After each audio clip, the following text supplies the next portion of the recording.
ఇక అన్నమయ్య జిల్లాలో పట్టణ ప్రణాళిక నిబంధనలను బేఖాతరు చేస్తూ భవన నిర్మాణాలు కొనసాగిస్తున్నారనే ఆరోపణలు వినిపిస్తున్నాయి. మదనపల్లె, రాయచోటి, పుంగనూరు పురపాలికల్లో అనుమతులకు విరుద్ధంగా బహుళ అంతస్తుల భవనాలు నిర్మిస్తున్నారని స్థానికులు చెబుతున్నారు. ప్రణాళిక విభాగం అధికారులు పర్యవేక్షణ లోపమే ఇందుకు కారణమనే విమర్శలు వ్యక్తమవుతున్నాయి. పూర్తి వివరాలు మా ప్రతినిధి సుబ్బారెడ్డి అందిస్తారు లైవ్ ద్వారా. సుబ్బారెడ్డి, చెప్పండి, అన్నమయ్య జిల్లాలో ఏ ప్రాంతాల్లో నిబంధనలకు విరుద్ధంగా భవన నిర్మాణాలు కొనసాగుతున్నాయి? అక్రమ నిర్మాణాలపై ఇప్పటివరకు అధికారులు ఎలాంటి చర్యలు తీసుకున్నారు? Good morning Kavya. ఏదైతే అన్నమయ్య జిల్లా మదనపల్లె, రాయచోటి అలాగే పొంగనూరు ప్రాంతాల్లో నిబంధనలకు విరుద్ధంగా ఆ ఏదైతే ఈ అక్రమ కట్టడాలు అనేటువంటి కొనసాగుతున్నాయని చెప్పుకోవచ్చు. ఎందుకంటే పురపాలికల్లో ఖచ్చితంగా మాస్టర్ ప్లాన్ ప్రకారము ప్లాన్ అప్రూవల్ తీసుకొని పట్టణ ప్రణాళికకు సంబంధించినటువంటి అధికారులతో అనుమతులు తీసుకున్నటువంటి నేపథ్యంలోనే అనుమతి తీసుకున్న తర్వాత ఏదైనా కూడా భవన నిర్మాణాలు చేపట్టాలనేటువంటి ఒక నిబంధన ఉంది. మరి ఈ 3 ప్రాంతాలలో అక్రమ కట్టడాలు అనేటువంటివి ఎక్కువగా ఉన్నాయనేటువంటిది ఒకటి. అలాగే అక్రమ కట్టడాలు అనేటువంటి యథేచ్ఛగా కొనసాగుతున్నా కూడా క్షేత్రస్థాయిలో పట్టణ ప్రణాళికకు సంబంధించినటువంటి అధికారులు కూడా అటువైపు తొంగి చూసినటువంటి పరిస్థితి కనబడడం లేదు. ఏదైతే ఈ పట్టణ ప్రణాళికకు సంబంధించినటువంటి నిబంధనలు తుంగలో తొక్కి సంబంధిత భవనాలకు సంబంధించినటువంటి యజమానులు ఈ నిర్మాణాలు కొనసాగిస్తున్నా కూడా ఆ అధికారులు అటువైపు చూసినటువంటి పరిస్థితి లేదు. అలాగే సచివాలయంలో ఉండేటువంటి ప్లానింగ్ అధికారులు కూడా వాటి వైపు చూసినటువంటి పరిస్థితి కనబడడం లేదు. అయితే ఏదైతే యజమాని దానికి సంబంధించి నిర్మాణం చేపట్టడానికి సంబంధించి పట్టణ ప్రణాళికకు ఒక దరఖాస్తు చేసుకున్నటువంటి నేపథ్యంలోనే 15 రోజుల్లో ఖచ్చితంగా ప్రణాళిక విభాగం నుంచి అనుమతులు రావాలి. అలా రాని 15 రోజుల తర్వాత అనుమతి లేకున్నట్లయితే దాన్ని షార్ట్ ఫాల్ కింద మెన్షన్ చేస్తారు. షార్ట్ ఫాల్ కింద తీసుకున్నట్లయితే మళ్ళీ అనుమతులు ఇచ్చినంత వరకు ఆ భవన నిర్మాణం అనేటువంటిది చేపట్టకుండా చూడాల్సినటువంటి బాధ్యత పట్టణ ప్రణాళిక విభాగానికి సంబంధించిన అధికారులకు ఉంది. అలా షార్ట్ ఫాల్ కింద ఉండేటువంటి దరఖాస్తులకు సంబంధించి పట్టణ ప్రణాళికకు సంబంధించినటువంటి అధికారులు మామూలు తీసుకొని వాటికి సంబంధించినటువంటి అనుమతులకు ఏవైతే లేకుండా నిర్మాణం చేపడుతున్నా కూడా వాటి వైపు చూసినటువంటి పరిస్థితి ఇక్కడ కనిపించడం. అయితే ఏదైతే ప్రధానంగా ఈ 3 మున్సిపాలిటీలకు సంబంధించి గతంలో రాయచోటి తీసుకున్నట్లయితే రాయచోటి జిల్లా కేంద్రం ఉన్నటువంటి నేపథ్యంలో యథేచ్ఛగా గత ప్రభుత్వంలో యథేచ్ఛగా ఈ ప్రణాళికకు సంబంధించి నిబంధనలు పట్టించుకోకుండా అక్రమ కట్టడాలు జరిగినాయనేటువంటిది ప్రధాన ఆరోపణలు కూడా గతంలో వచ్చాయి. అది ఏదైతే కొత్తపేట, అలాగే కొత్తపల్లి, మూసాపేట, బోస్ నగర్ ఇలాంటి ప్రాంతాల్లో అక్రమ కట్టడాలు యథేచ్ఛగా ఉన్నాయనేటువంటిది కూడా ప్రస్తుతానికి కూడా అధికారులు చెప్తున్నటువంటి పరిస్థితి. అలాగే ఏదైతే మదనపల్లి తీసుకున్నట్లయితే మదనపల్లి రెడ్డిస్ కాలనీ, అలాగే ఎస్బీ కాలనీ ఇలాంటి ప్రాంతాల్లో కూడా నిర్మాణాలకు సంబంధించి అనుమతి లేనటువంటి కట్టడాలు జరుగుతున్నాయనేటువంటి ఒక ఆరోపణ కూడా ఉంది.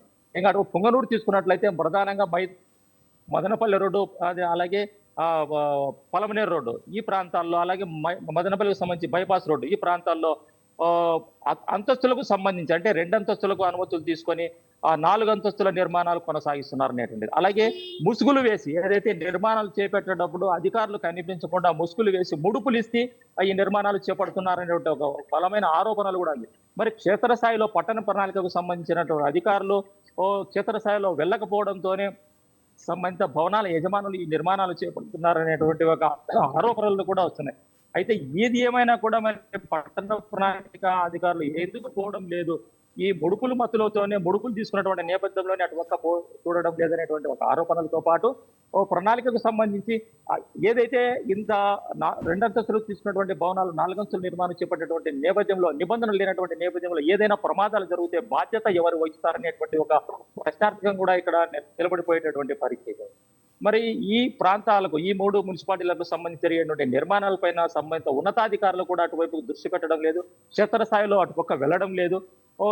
ఏదైతే ఈ భవనానికి సంబంధించిన నిర్మాణాలు జరిగేటువంటి నేపథ్యంలో అన్ని అనుమతులు అంటే అటు భవన నిర్మాణానికి పట్టణ ప్రణాళికతో పాటు మిగిలిన మున్సిపాలిటీకి సంబంధించినటువంటి అధికారులు ఇచ్చేటువంటి ప్రణాళికతో పట్టణ ప్రణాళిక సంబంధించిన అనుమతులతో పాటు మిగిలిన అధికారులు కూడా అటు R&B కావచ్చు, అలాగే ఫైర్ కావచ్చు, ఇలాంటి ఏ అనుమతులు లేకుండా చేపట్టేటువంటి ఈ నిర్మాణాలపైన భవిష్యత్తులో ఏదైనా ప్రమాదాలు జరిగితే ఏ అధికారి బాధ్యత వహిస్తాడనేటువంటిది కూడా స్థానికులు ప్రశ్నించేటువంటి పరిస్థితి ఇక్కడ కనిపిస్తుంది.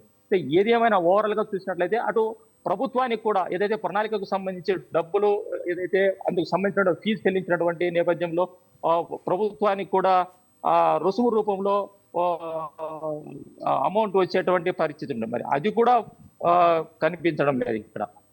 ఏది ఏమైనా కూడా ఓవరాల్ గా చేసినట్లయితే ఈ బహుళ అంతస్తులకు సంబంధించి చేపట్టే నిర్మాణాలలో ఏదైనా లోపం జరిగి ప్రమాదాలు జరిగితే బాధ్యత కూడా సంబంధించిన అధికారులు వ్యవహరించాలనేటువంటిది, అలాగే పట్టణ ప్రణాళికకు సంబంధించి నిబంధనలు మాస్టర్ ప్లాన్ ప్రకారం నిర్మాణం చేపట్టబడినటువంటి భవనాలపైన చర్యలు తీసుకోవాలనేటువంటిది, అలాగే అక్రమ నిర్మాణాలపైన సంబంధిత అధికారులు కొరడా చురిపించాలనేటువంటిది చేయాల్సినటువంటి పరిస్థితి ఉంది. మరి ఏది ఏమైనా ఓవరాల్ గా చూసినట్లయితే వీటన్నిటిని పక్కన పెట్టి అధికారులు ముడుపుల రూపంలో వచ్చేటటువంటి, అంటే షార్ట్ ఫాల్ కింద తీసుకున్నట్లయితే ఖచ్చితంగా సంబంధిత యజమాని ఏదో ఒక రుసుము చెల్లించి షార్ట్ ఫాల్ నుంచి తన మాస్టర్ ప్లాన్ తీసుకొని నిర్మాణం చేపట్టుకుంటాడు. అందుకనే షార్ట్ ఫాల్ కింద వాళ్ళు చూపిస్తారనేటువంటి ఆరోపణ కూడా ఉంది. అంటే పట్టణ ప్రణాళికకు సంబంధించిన అధికారులు చేసినటువంటి నిర్లక్ష్యానికి భవిష్యత్తులో జరిగేటువంటి ప్రమాదాలు కావచ్చు, భవిష్యత్తులో జరిగేటువంటి ఏదైతే భవనాలకు ప్రభావం జరిగే వాటిపైన జరిగేటువంటి ప్రమాదాలు కావచ్చు, ఏది ఏమైనా కూడా జరిగితే అందుకు బాధ్యత పట్టణ ప్రణాళిక అధికారులు వహించాలనేటువంటిది కూడా స్థానికులు ఆరోపణలు చేస్తున్నటువంటి పరిస్థితి ఉంది. Kavya. Right, thank you Subbareddy, thank you for the updates.